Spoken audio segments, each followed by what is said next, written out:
This one comes from Alan Ferkenhoff, he's actually provided us with a lot of stuff. So thanks, Alan. We really appreciate all the legwork that you're doing and making it so I don't have to research so many fucking things. But he sent us an interesting clip from Spindale, North Carolina. It's from ABC 11 there. And they want to talk to us about the Word of Faith Fellowship, which is a church out that way, that has very strict rules and unusual rules that they have to follow in their church, or they risk severe punishment. And some of the former members of this church have come out and said that these are some of the edicts that they have to follow. Number 1, congregants need permission from their leader, which is interesting because it's kind of progressive, Jane Whaley, and other ministers in order to get married. And then it can take months or even a year before the newlyweds are allowed to have sex. You know, they get married and they have to wait. Yeah, they get married and then they have to wait. How about no one is allowed to date anybody without permission. And most relationships and marriages are arranged by Whaley and their ministers. So this sounds a lot like all right, now that's getting real gross. That's getting real fucking gross. Oh, yeah, it's going to get worse, Felicia. Here's the third one. On their wedding night. This is strictly hetero couples because, homosexual couples are just, this is not a thing that happens in these kind of fucking religions. On their wedding night, couples are permitted only a, quote, godly peck on the cheek. And when they get in bed together, they must roll over and go to sleep. Not allowed to have any fun. Ain't no fucking in these sheets. Oh. That's sad. It is sad because you know how many times I rolled over and then Williams rolled over and then all of a sudden it's the middle of the night and you're like, you really should be sleeping, but there ain't no sleeping going on at that point. So yeah. How about this one? For all married couples, lovemaking is limited to 30 minutes with no foreplay allowed at all. Oh, go fuck yourself. Go fuck yourself. Foreplay is primarily for the woman. Everyone fucking knows this. You know what? The real tender area down there. Going in dry. It just sucks. It just sucks. Clitoris just goes, oh, okay, I'm done. And then it just curls up in its little pocket. It's sad. And then it just goes away. And then you just end up sore. And you're not sore for the good reason. Oh, no foreplay? No fucking. Okay, this church, I'm going to have words. I have words. It gets worse, though, right. Felicia. So, no foreplay allowed. The lights must be turned off, and only the missionary position is sanctioned in these relationships. Why? I'm okay with the lights off part. Your t-shirt on. No. T-shirt on.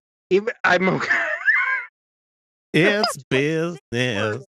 It's business time. I had to go to a soft safe word like the yellow. It was great. By the way, that's how you know. That's how you know a real BDSM relationship when you say I had to safe word yellow. It was great, because you still regard it as great sex. Because once you say the safe word, right? It stops. Well, yeah. I got a break. Yeah. I gotta because red is a hard stop.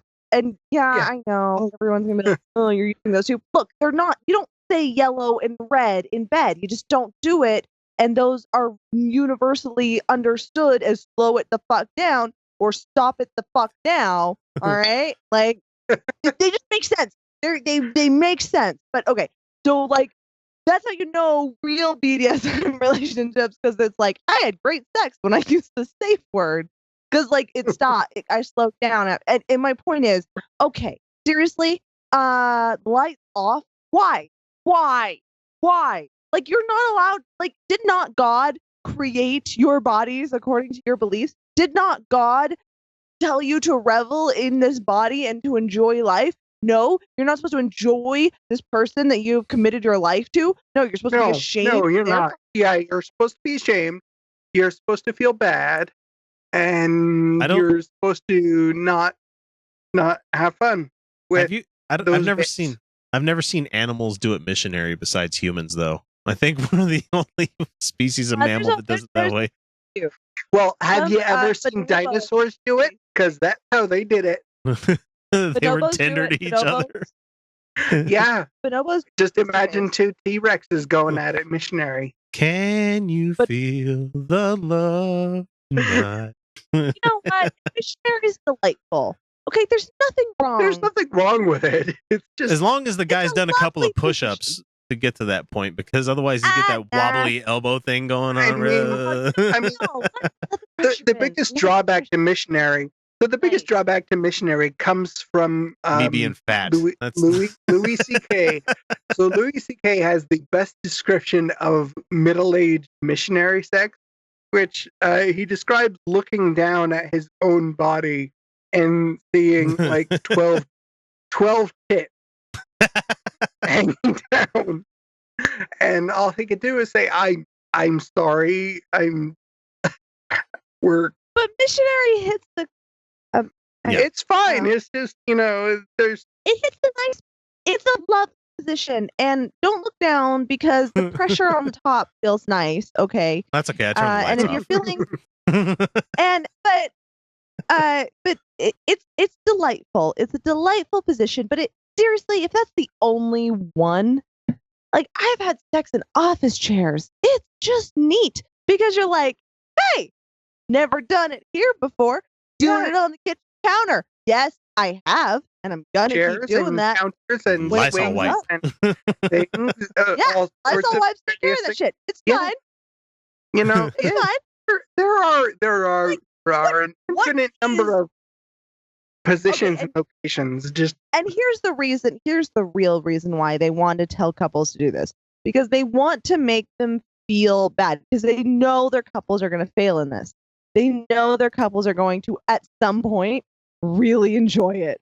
They're going to have a good time. And then they're going to feel real bad. And then they can create the illness and offer the cure and say, oh, you just need to love Jesus more. And that's really the crux of it, is control and ownership of these human beings by gaslighting, as a common term being used now. By gaslighting them and by saying, oh, this thing that you perceive as good, that is healthy and good, it's not. Oh, You're crazy. I've You're got one more. evil. To us. I've got one more. Good. But this fucking fine. Couples need permission from church leadership to have children. And the leaders dole out condoms to make sure that unapproved women don't get pregnant. Church leaders and unapproved women, you don't get to own that part of your body at all. Gross. okay.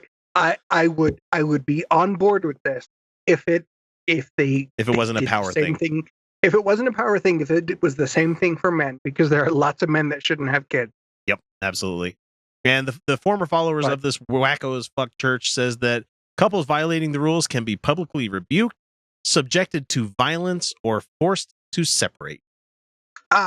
Welcome to American Yeah. Taliban. No, yeah, wrong. Yep.